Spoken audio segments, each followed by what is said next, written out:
Yo, what is up guys, Grim here, and in today's video we're going to take a look at the 9 5-stars which are going to be available on release of Honkai Star Rail within 1 to 2 months of everything taking off. So we have the standard 7 and we have the first 2 banners which are going to be Selle and Jing Yuan. So why listen to me, why take my word for anything that's going to be in this video? Well, I've extensively tested each of the characters using pretty scientific approach, I'll be honest, in closed beta 3. I used all the information I gathered to construct and simulate every character's DPS in single target and AoE scenarios. Now, of course, evaluating a character on a singular basis isn't the most effective way. Star Rail is a team-based game. We'll be discussing every one of that kind of factors coming up here, but it is pretty important to see what a character is capable of by themselves. And that's exactly what we've got here. You can see here that every character is listed, as well as a full breakdown on where the damage comes from, what relics and cone I use to simulate them, as well as their stat focus and substats. Now, I've been conservative with all these estimates, but I have allowed the character to use their full kit. Someone like Su Shang will be allowed to use all of their break triggers, and everything is at idle on 0 with a 1 superimposition light cone, as well as half of the allowed substats on relics. So overall, this is stuff that you can expect to get as a free-to-play player, probably 2 to 3 months into the game. So you'll have a very good idea of how much damage each character is going to do on your account based on closed beta 3 numbers. Of course, beta is subject to change, so I wouldn't expect everyone to be doing exactly these numbers, but we'll update that for release as soon as we have the new information. In terms of how this is simulated, we did big step-by-step of every character, and of course we took into account everything, including actions, skill points, the works. So overall, let's dive into the rankings. So first up, every tier list needs to have a standard. So our S tier characters are going to be the best of their defined roles. Selle, for example, is a single target character. Jing Yuan is an AoE character. And we also have supporting characters who are good at healing and defending, as well as debuffing and buffing. So those are kind of going to be our character categories, and we're going to fit things in and rank them based around that. So let's start out with damage first, AoE and single target. In terms of single target damage, when you look at the unit on an individual level, Selle is the best single target unit. You can see that her single target DPS is the highest, and in the simulation, resets on her talent are not considered. She is by far the best single target character currently based on closed beta values in the way she functions. And the reason for this is that she gets massive multipliers from the buffed state, which is granted by her ultimate, but not only that, her Trace 3 provides the buffed state 20% quantum penetration, which is a multiplier which is not subject to diminishing returns. It means that she just gets way more damage than anyone else, and in addition to that, she is also particularly effective against enemies who are not vulnerable to quantum but are neutral, meaning she can be used on pretty much any target as long as they're not resistant to quantum.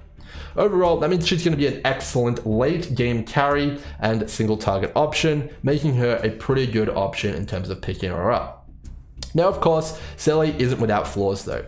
She is incredibly expensive to run in teams. As she's such a fast unit, she really does consume a lot of skill points, and if you're getting any resets at all, it's going to consume even more. Overall, carries want to be using their skill as frequently as possible, and supporting them with enough skill points to do so can be challenging. So, because she's so expensive, building teams around her is going to demand a little bit more attention. You can't just pair her with any old unit, you have to pair her with supports who can support her with the skill points she needs, and another character, the secondary DPS, can't be too hungry either. Pairing Selle with a secondary DPS like Su Shang would be a bit of a recipe for disaster unless you had idle on 1 on Su Shang. So Selle is an S tier single target, but she's certainly not without her flaws, and she's probably going to want a team pretty carefully constructed around her for that reason. Now, in terms of AoE DPS, the top is Jing Yuan. For a number of reasons, he is so powerful.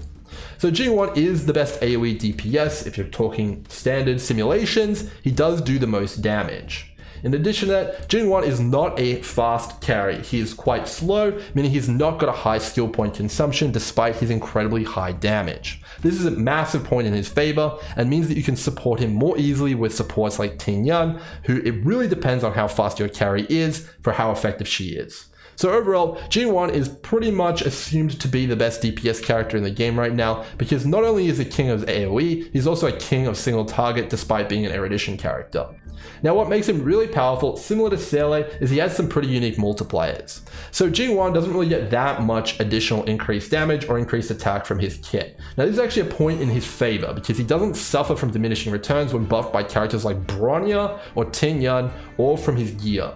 He has a lot of multipliers in terms of base damage, as well as critical strike and multiplier of critical strike. So overall, he's a character that scales exceptionally well, even at Eidolon 0, and he is definitely a AoE and single target beast, and he's not going to be too hungry for your skill points, meaning he's very flexible. I think Jing Yuan is outstanding as a unit, top of his class. Not quite as good as Selle in terms of single target, especially because against neutral enemies, he's going to be losing some of his damage to lightning resist, but overall he is very good.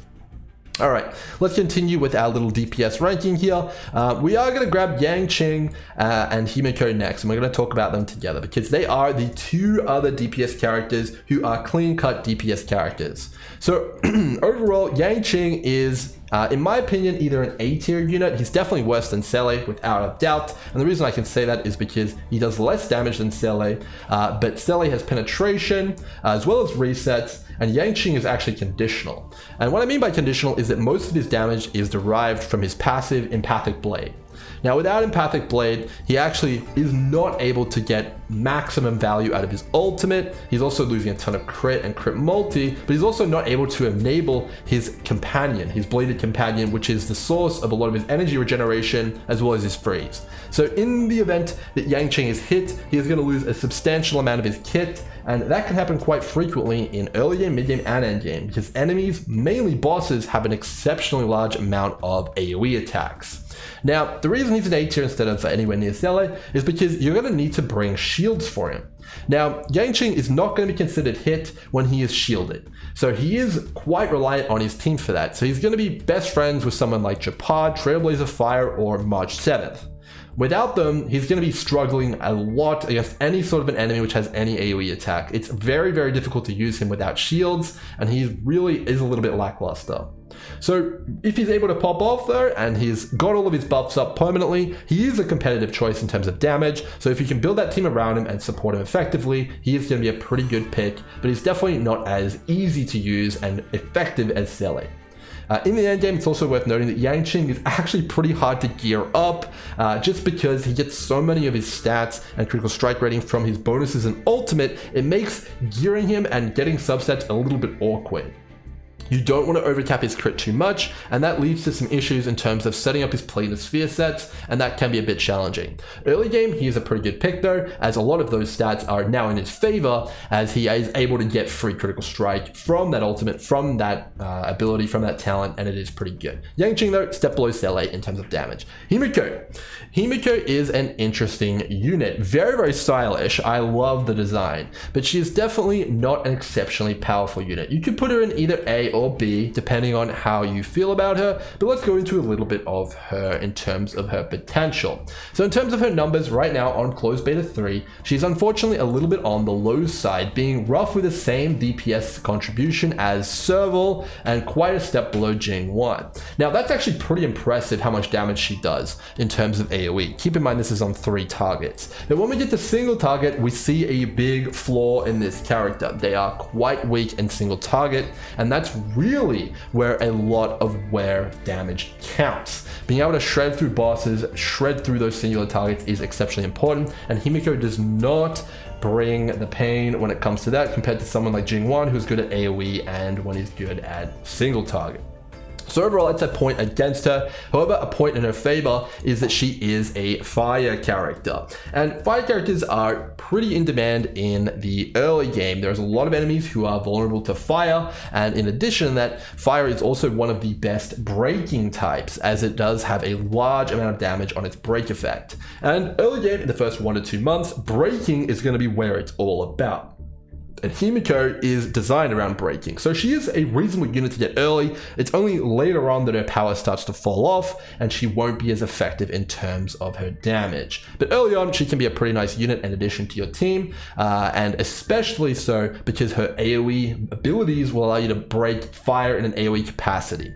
There is another couple of units who are fire on the table for breaking, which are free to play accessible, namely Hook, who is a pretty good fire breaker as well, and single target damage. Asta is a fire breaking support and also a reasonable support, and Trailblazer Fire, probably the most notable of which, is an exceptional unit who is fire and will also be breaking fire as well. So she does have quite a lot of competition, but she is pretty good in terms of being that fire DPS for your free to play account and base account, and she does have some pretty good early in potential, but late game she is not going to be anything close to Jing Yuan, so she goes either an A or a B. I think you could move these two either A or B. They're quite considerably lower than their other two counterparts. It's going to be up to you how you place them, but I'll put them here just for now.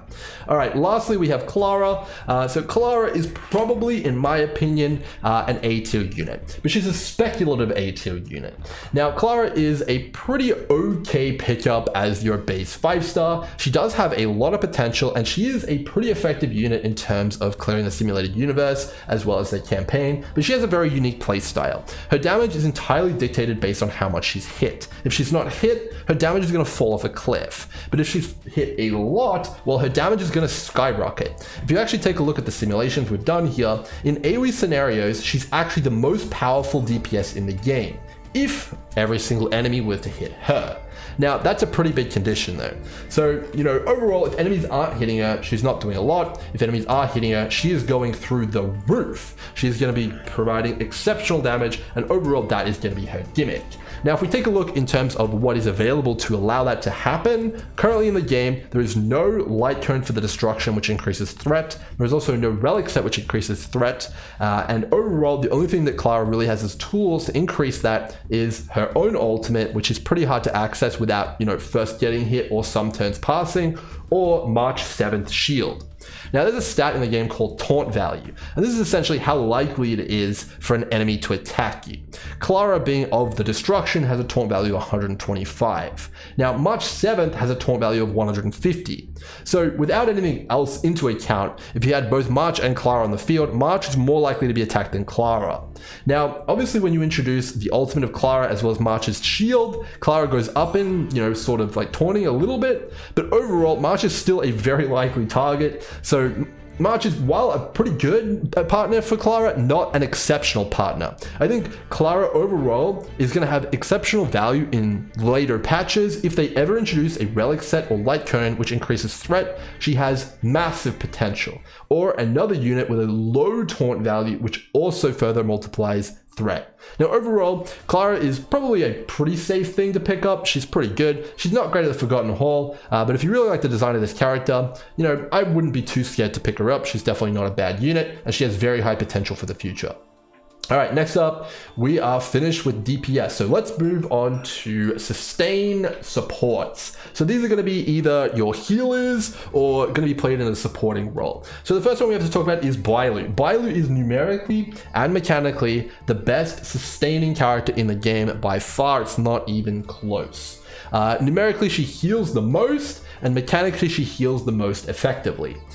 She also brings 2 buffs to the table, as well as a battle res. So in terms of numerically, she is twice as good as Natasha in terms of healing for the most part, in terms of numbers, so that's pretty good. In addition to that, her healing comes from multiple sources. So most of her healing does come from her ultimate and her talent. Her ultimate heals a reasonable amount, but her talent is really where things get interesting.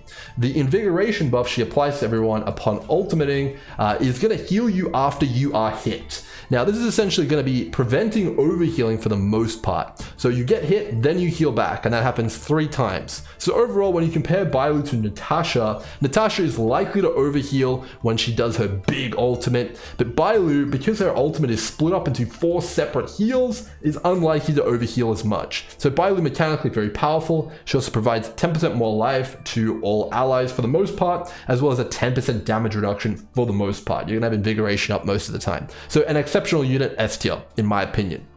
All right, next up, we do, of course, have our other defensive support here, and that is Gepard. So he is absolutely nowhere near as good as Bailu. That is absolutely not the case. Gepard is still pretty good, though. He has quite a lot of options available to him. First and foremost, he is going to taunt all enemies. We're familiar with that mechanic now from Clara. And this is pretty strong because Gepard, not only is he beefy as all get out, so all single target hits that go to him are going to be mitigated substantially, but he also can come back to life, so you don't really need to worry about healing him too much per battle. This is pretty damn strong. In addition to that, the preservation also have a light cone which increases threat as well. So you can double taunt everyone basically with Gepard, meaning most of the single target hits are going his way. This is very, very good, and I think that Gepard is highly underrated on a lot of tier lists. In addition to that, in the Forgotten Hall, he's exceptional support. We talked about Bailu earlier, but Gepard is very, very good as well in terms of skill point generation. Now, we haven't talked about skill points since Jing and Selle, but likely Bailu and Gepard are both going to be spamming their basic attacks to fuel your DPS composition or your DPS support composition. So these guys are going to be supporting the team and bringing the fuel. And Gepard overall is a pretty good basic attacker because most of his power is on his ultimate as well as his passives. His ultimate is a massive absorption shield, and it's really going to pack the absorption in the right moment. You can pop that Gepard ultimate right before you know a big AoE is coming in, or you can take a big hit and then after the hit put that Gepard shield on to kind of mitigate in between the hits, which is very, very strong. I think overall Gepard is an A tier unit. He is a step below Bailu, absolutely, but he can actually be run alongside Bailu because, you know, Bailu and Gepard, that's two supports right there, and then you can have two damage dealers on top of that. Exceptional. Two really good skill point builders, and you can build two really good skill point spenders. So overall, Gepard, fantastic. His skill can also be situationally used to freeze enemies individually, which can be very, very strong in a vacuum if you are having an enemy which is not freeze immune. He's also a very good accompaniment to Yanqing because obviously Yanqing needs those shields. So overall, Gepard, A tier, absolutely. All right, next up we have our last unit here, Welt. So Welt is last supporting defensive unit. Welt is a very difficult unit to place. I want to put him in S tier because he has the potential to be an S tier. He is an exceptionally powerful unit under the right circumstances, but under the wrong circumstances, he is not a very good unit. In terms of his damage, let's cover that first. Welt is pretty low in terms of AoE damage. He's definitely bottom of the pack, even if you build him effectively. In terms of single target, he's also pretty middle of the pack, you know, only just above Himeko. So he's really not a very good damaging unit. You really want to bring him as a support or a hybrid carry, kind of filling in that, you know, little bit of damage, quite a lot of support kind of action here. If you bring him as your main damage carry, you're going to be really lacking in the single target and AoE department, and I definitely wouldn't bring him as your main DPS. But you can bring him as your sub DPS or as a supporting role. Now, obviously we've determined that Welt's single target AoE not the best. All right, so let's move on to the next part of this kit. He's slow. His slow on his skill is at 10% slow.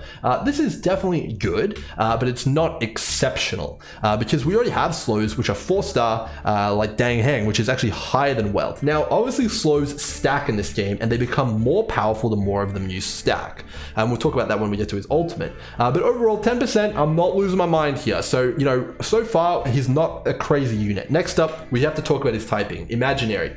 Now, Imaginary is a rare typing on release. He's the only release Imaginary unit.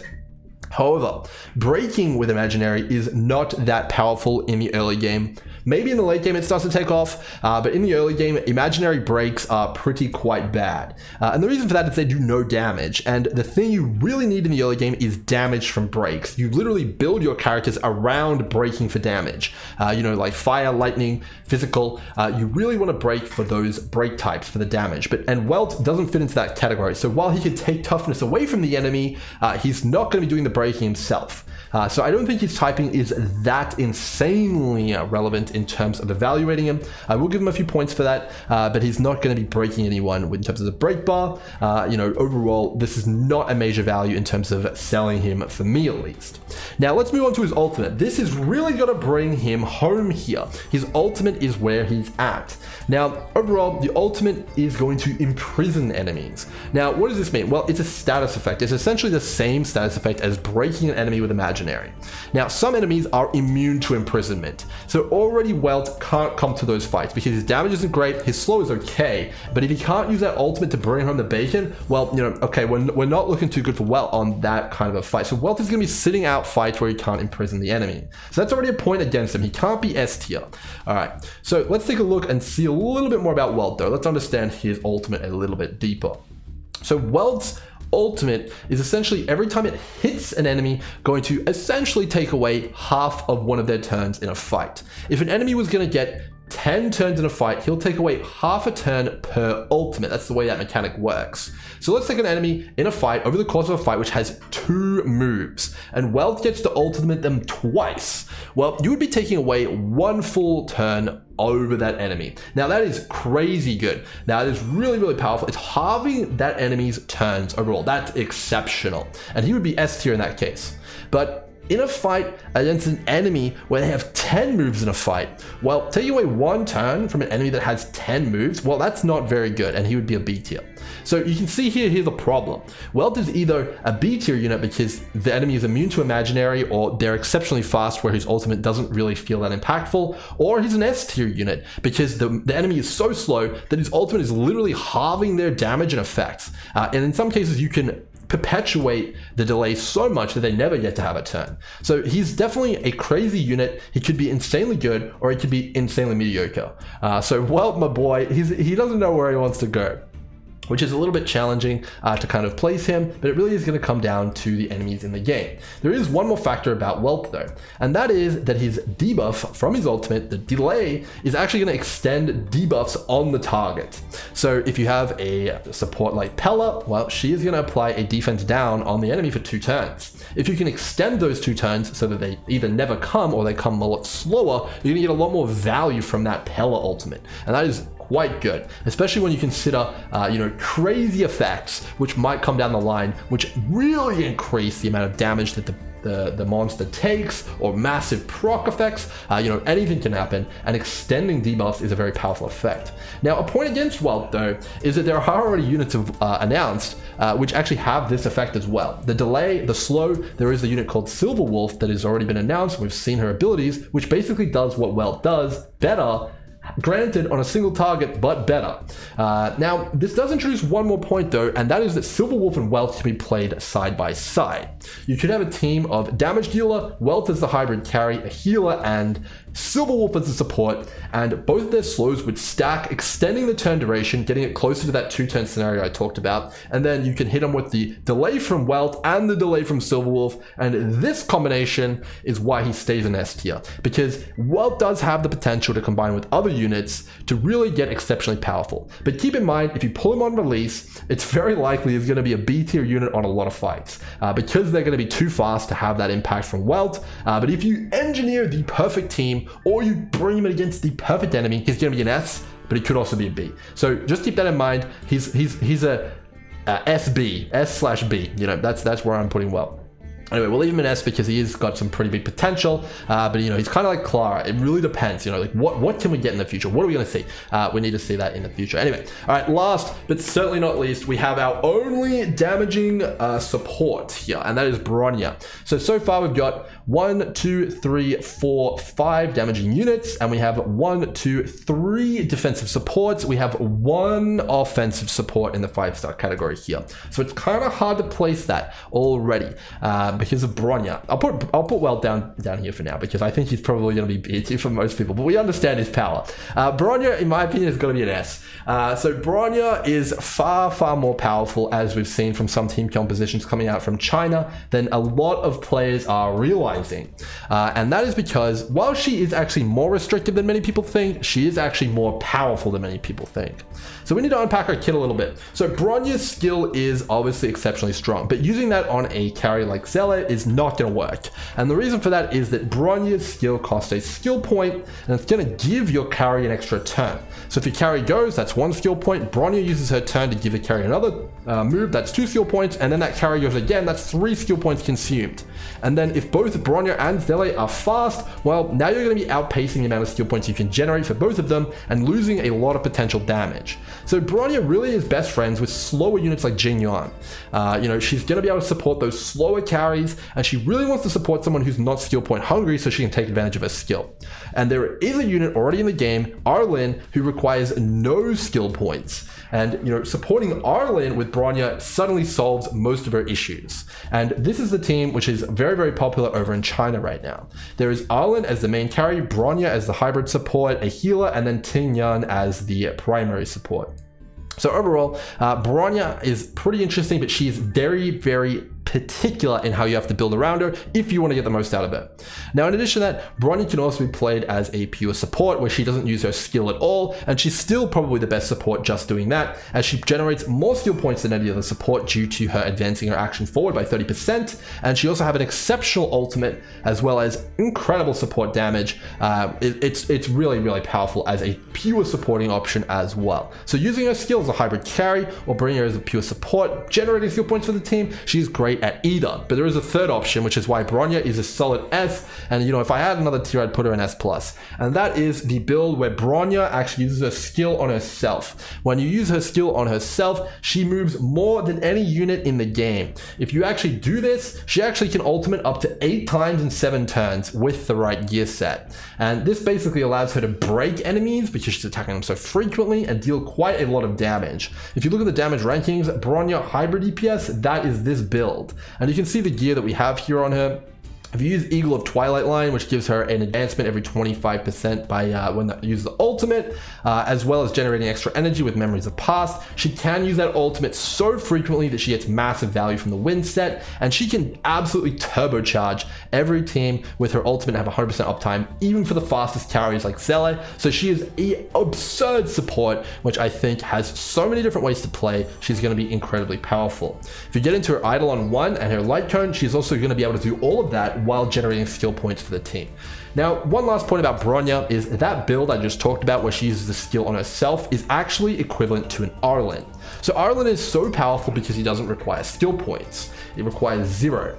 And that is incredibly powerful from a carry and team building perspective. Bronya can also achieve a similar status. By using the skill on herself, she loses 1 skill point, but she gains it right back by using the basic attack. So she's essentially an Arlin who does reasonable damage, similar single target but less AoE, but also brings supporting capabilities to the team and attacks a lot. So she is a phenomenal unit, and I would say probably the only S+ tier unit in the game right now.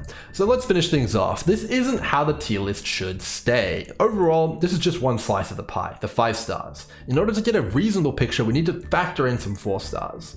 So Yanqing, while he's a pretty good DPS, he is conditional, and you can see here he does similar damage to Su Shang. So overall, Yanqing is conditional but does the same amount of damage as a 4-star, and Su Shang has great break synergy. I can't see Yanqing being a higher tier than Su Shang. He's either going to stay A tier with Su Shang, but in my opinion, he's going to be in B tier, a little bit below Su Shang. So I'm going to move him down because Su Shang, in my opinion, would come here. Himeko is a great and very stylish unit, but overall her AoE damage is close to Serval's. And Serval is a 4-star. She does have some value in terms of her energy recharge on AoE clearing and farming, and she also can stack up insanely if you can get a lot of breaks in a row, but that's not likely going to happen. So overall, she's got the same damage as a 4-star, and she doesn't have any gimmick like Arlin does in terms of his no skill point cost. Arlin is an A tier unit, then Himeko has to be a B tier in my opinion. The 2 units left are excellent in terms of their utility and potential in the future. Clara could move down a tier, but I think that she makes the most sense in A tier due to her future potential and her uncapped damage in stuff like Simulated Universe and even some specific Forgotten Halls. I think overall, this is where I would rate my tier list with the exception of Welt. I have no idea where to put him and I really can't say. He's either going to be S, A, or B, so I'm going to leave him in A just to average it out. He has insane potential, but I just don't know. Hopefully you guys enjoyed this video. There's plenty more content on the way. Hopefully you got some insights into someone who has done a lot of calculations and spent a lot of time in the game, and hopefully this gives you a bit of an advantage in the launch of the game and you have a bit more knowledge. If you enjoyed the video, make sure to subscribe, and if you want to talk Star Rail, definitely join the Discord server down below. All the information in this video in terms of DPS rankings can be found in the links. Until next time, cheers.